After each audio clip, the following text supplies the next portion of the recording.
One of the main joys of sewing is that you get exactly what you want. I rarely find the right suit or dress on a store rack, no matter how expensive. A simple pattern and some machine embroidery can transform fabric into an outfit with pizzazz that fits perfectly. Ruffles add sweet charm whether you stitch them to heirloom clothing, contemporary styles, or even kitchen towels. Hand embroidery lends elegance anywhere you put it. Welcome to my sewing room. Let's explore the wonderful possibilities of embellishing. I'm glad you're here with me today.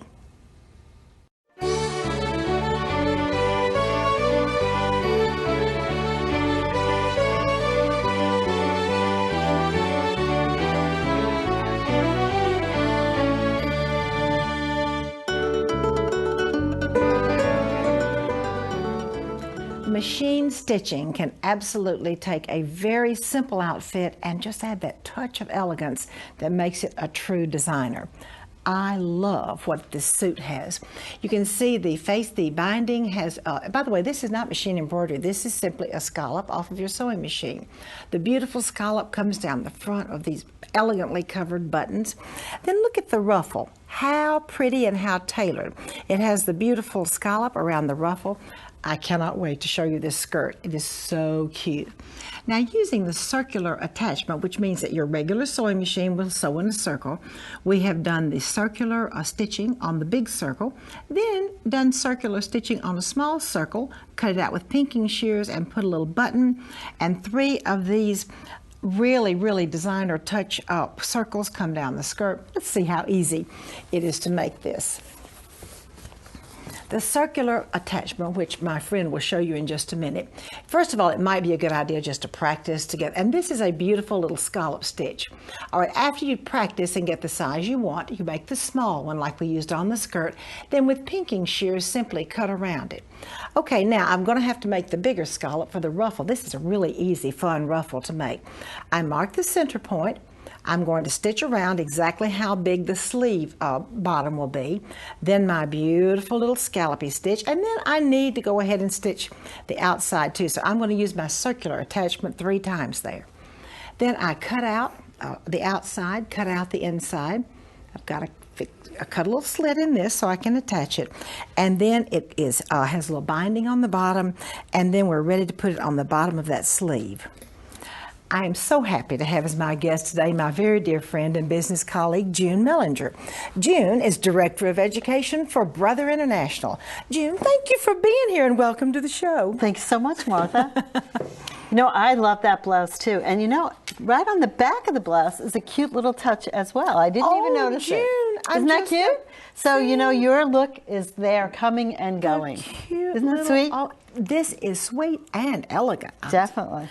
Show us how to do this. Well, it's really very easy. And we like easy. Oh, we love easy. Got to be easy because you know what? If it's not easy, people don't want to do it. So here again, we just simply did a test, if you will, on a larger piece of fabric, and then we can put that type of a look on the fabric itself of the skirt. And then if we wanted to have a 3-dimensional embellishment, we simply did a smaller one, surrounded the edge with the pinking scissor cut, and we anchored it with a cute little button.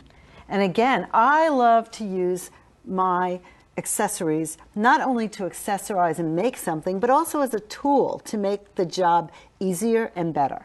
So this circular sewing attachment can also be a tool to make a great ruffle. And what do I mean by that? Well, the tool itself makes those perfectly concentric circles, and again with that decorative hemming stitch around the middle, so it's perfectly distance from the edge. You don't have to worry about whether or not you turn the machine at just the right distance.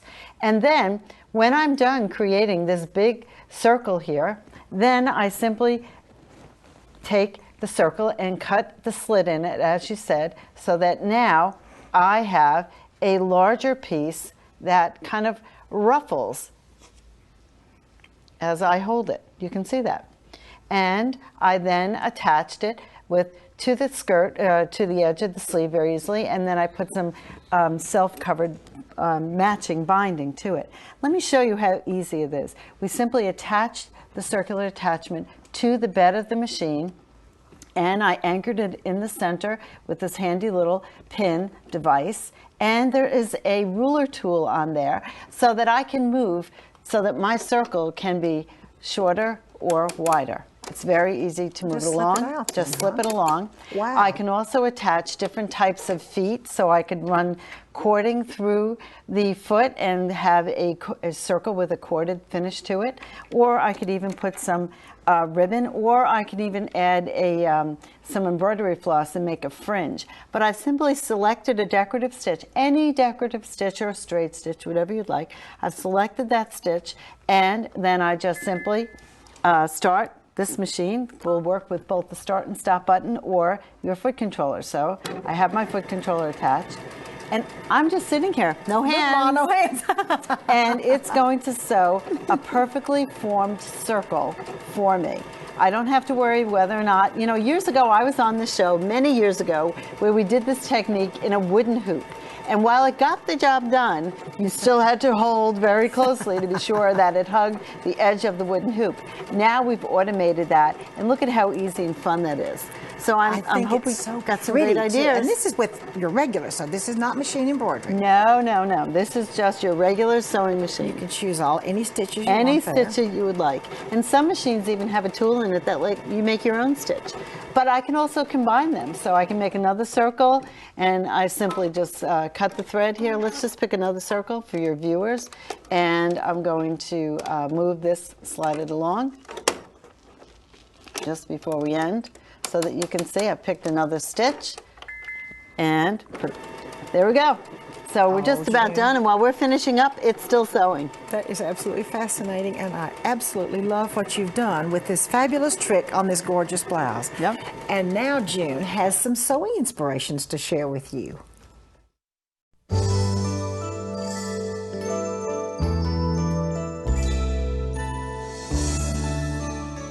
June, these are fascinating things you've brought. What do we have here on the back of this wonderful shirt? You know, lettering is everywhere. I was coming into Tuscaloosa today, and I actually saw some cars that had monogrammed windshields. Said, okay, I'm not too far off with this. Big A for Alabama. Oh, they had that too, but of course. But you know, this is just a normal bowling shirt. We had them for business, and we have our business name on the front. And I said, you know what? It's really cool is to put something on the back. You get so many compliments about seeing your monogramming or adding some embellishments with orchid flowers with machine embroidery to the back. Now here's a plain look, just some embroidery, and then it's a cute little potpourri. It's a potpourri. But what a wonderful present. But it's a nice, very nice present. Also hang it on a and hanger in your door, yep, over a hanger.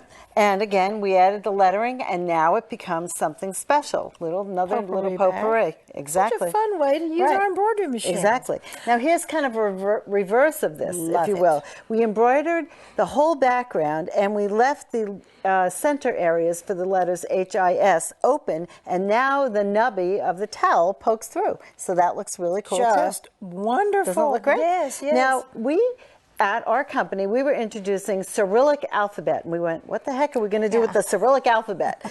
But we said, why not take those letters and make them into graphics? And that's exactly what we did. This is some H and P's, and that's normal letters we use. But then below that, we have the Cyrillic alphabet. Wonderful. And napkins. It has you can put your own initials, of course. Of course you could. How fascinating. But that looks like a great graphic. So isn't that very pretty? I just love that look. It's stands out. Very interesting. And then below this, beautiful, beautiful lettering. And this is a cute cover for a pillow, because you simply have the plain flat piece of fabric with your lettering in the middle, and then we just tied it onto the pillow, and you can change it out, because if Barbara doesn't come, you can change it to a J for June when I come over.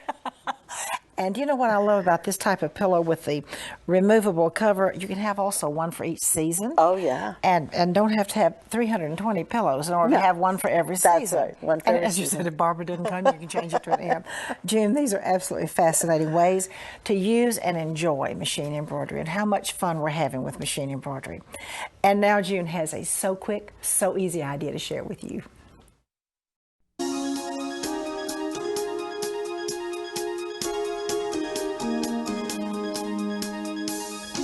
June, love that towel, and I think you used your circular attachment again. I sure did. We love that. Because, you know, that circular attachment, it does sew great circles, but it also is a great tool. So this towel, what a quick gift. You know, we all have to practice, so why not put our practice pieces to work? So if we practice and make some great circles with concentric decorative stitches going around the circle, if you will, why not take that piece of practice fabric that we worked with and make it into a beautiful attachment for a guest towel. What a great gift when you're going to visit someone's house. Let me show you how quickly you can do something like this. Again, the circular attachment lets you sew concentric circles perfectly, and it also lets you sew straight stitches. So the straight stitch gives me the guideline for cutting. Then when I'm done cutting this, I can also add some pretty bias trim to the edge. That way, that ruffle has a pretty edge to it. And here's that great bias trim that was attached to both the outer edge and the inner edge. And I also finished the piece that I cut down the center. And then I simply attached it to the towel. And now I have that really, really pretty ruffled towel. I love it. Let me see this attachment one more time. Let's just see. Well, the ruffled attach, you know, it's so great. Okay. All I have to do is simply attach my fabric. I have a great pin there in the center for anchoring. I can pull the fabric along the ruler so I can make the circle as wide as I would like. I have some heavier stabilizer to the bottom of the linen so that I'm sure that the fabric doesn't kind of ruffle or distort as I'm sewing. And I'm sitting here without doing anything, and it's sewing a perfect circle. I can also use the fringe attachment and the cording attachment so that I could feed some really pretty decorative cords through there as well. Sometimes people will combine not only a decorative stitch, but even lettering. So if they wanted to put a star and then the name Martha and then another star, it would be a pretty look along the edge. So that ruffling, this circle attachment does make ruffles, and it makes just wonderful looks. And a lot of times people will take these circles that they have created and they'll cut them in quarters and apply them to the corners of a quilt. All different kinds of looks. It doesn't always have to be a circle. It can be cut and made into different things. Well, I just think your idea of the guest towel that is so easy. I just love towels. Oh. And it's so much fun to make beautiful towels for your own bathrooms, and wouldn't it be pretty with a monogram right above that? That would be perfect with a monogram right above that. Oh, June, thank you so much for sharing these wonderful ideas with us today. It has been a pleasure having you here with me today. And now we have an idea for you that we are calling And Sew On.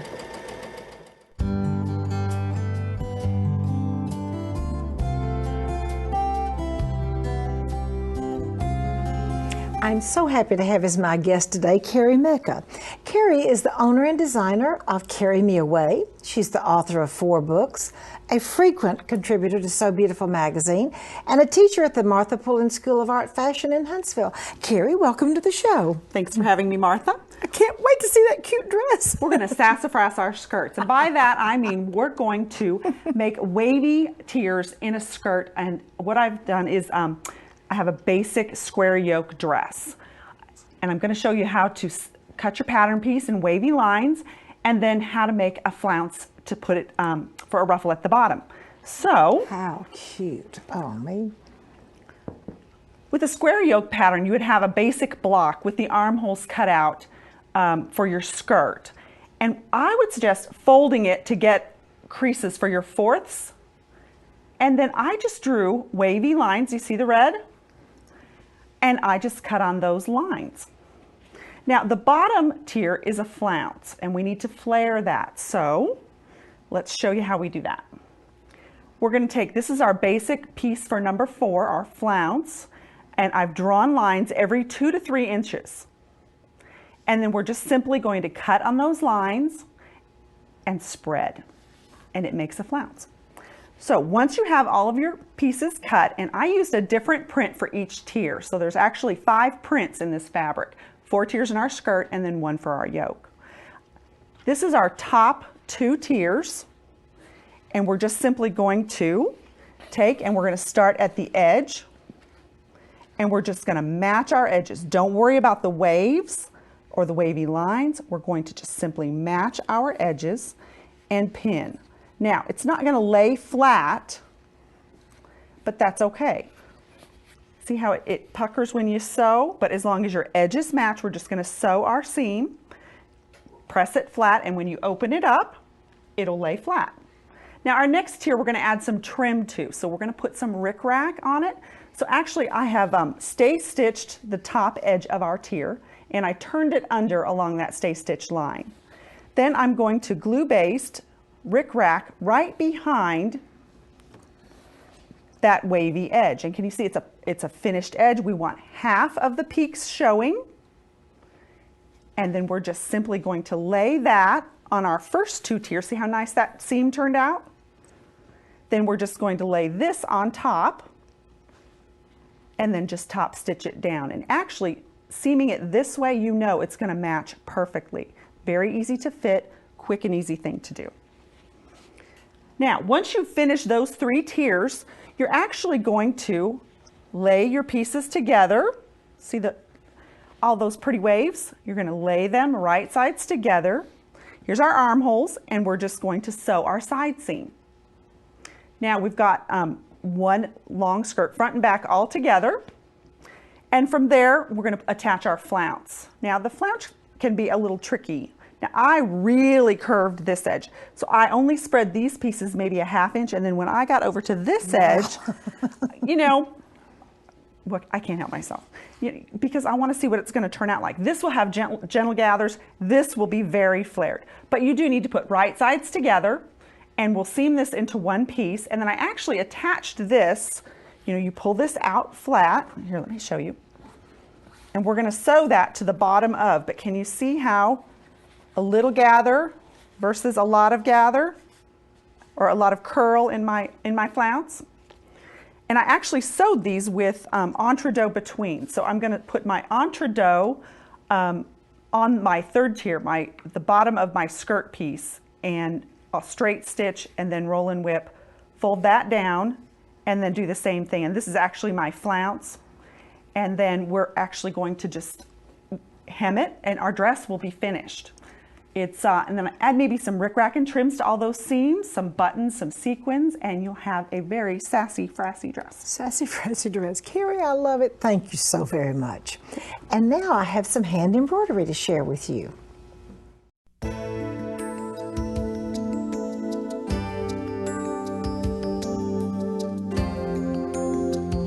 I'm so pleased to have as my guest today my very dear friend Gloria McKinnon from Australia.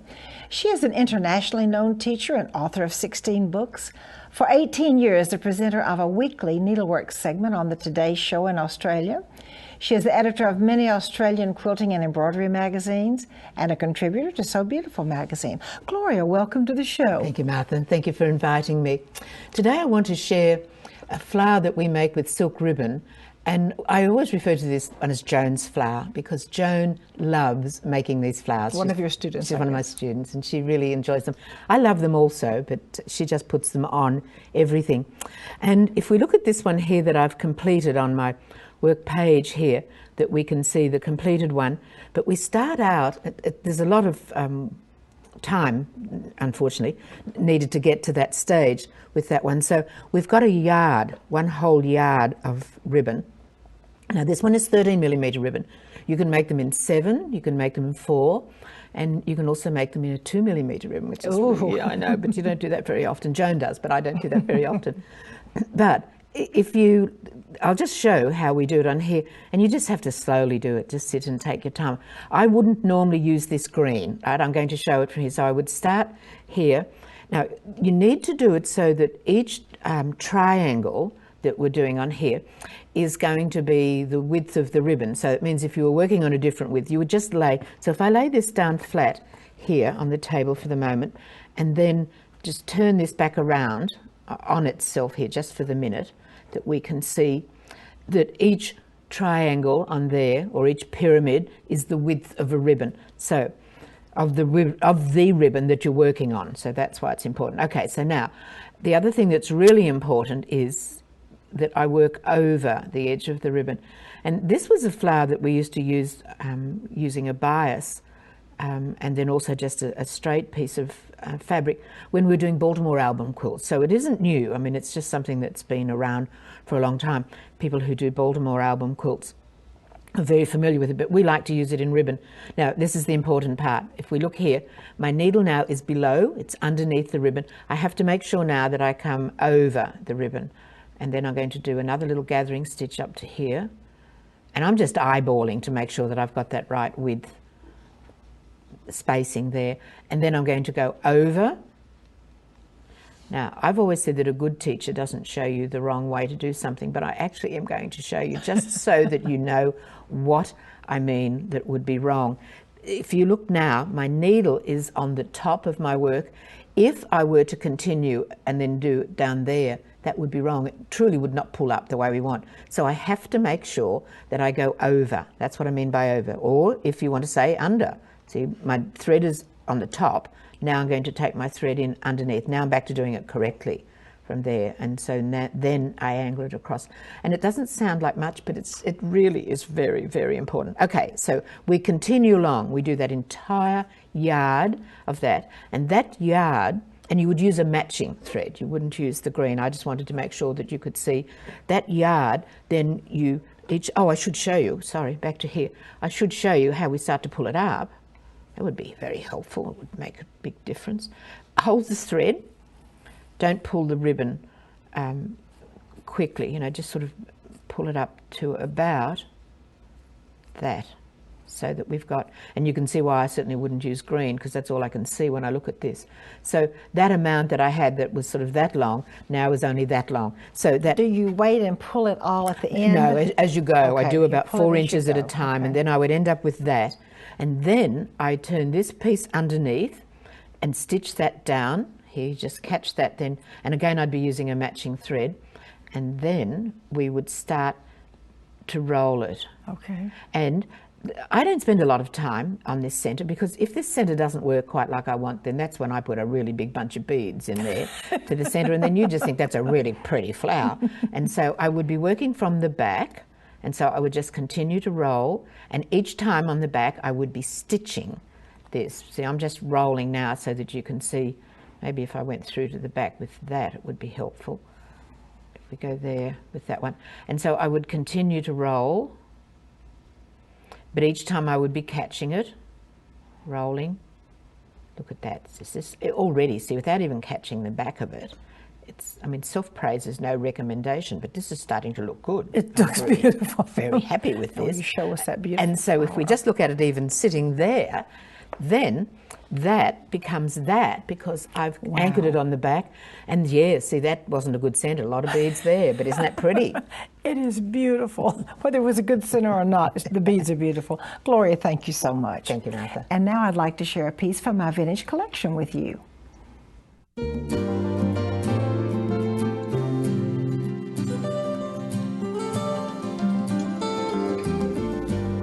This dress is an absolute masterpiece, and I don't have many dresses that are for the older girl. They're kind of hard to find. This dress has a beautiful gallooning. When it has two sides that are finished on the laces, this is a Swiss lace, gallooning for the collar, and then beautiful mitered lace. And as you can see in the middle, we have miters, more of the gallooning that runs down, and on the little midi section, 2 pieces of lace. Let me hold this skirt out for you to see. More beautiful lace work coming down, coming out from the gallooning. And then there are, let me hold it for you. There's a fancy band, lace, lace, lace, lace, and a pretty ruffle, which really has 3 rows of lace on it. The unusual thing about this ruffle is there are 3 rows of lace edging, which have been stitched together to make this ruffle on the bottom of the front. The dress is just as beautiful on the back, which is so often true. The laces run across the dress, and then more of the same treatment that comes down. A lot of love went into this dress, and I would absolutely love to know who made it, but I bet it was by someone who loves someone a lot. Thank you so much for joining me in my sewing room today. I hope you've had a good time. And you know what? I would like to invite you to come back next time.